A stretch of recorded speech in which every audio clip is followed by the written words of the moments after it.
2x square minus 5x plus 3 equal to what? 2x square আমি a plus b whole square ফৰ্মুলাটো use কৰিম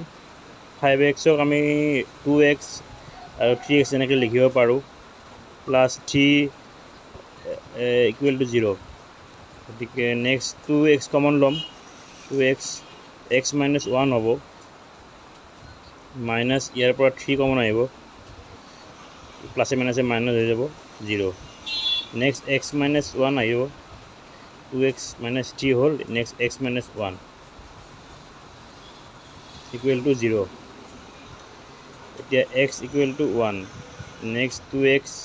minus 3 equal to 0 গতিকে ইয়াৰ answer হৈ যাব x equal to 3/2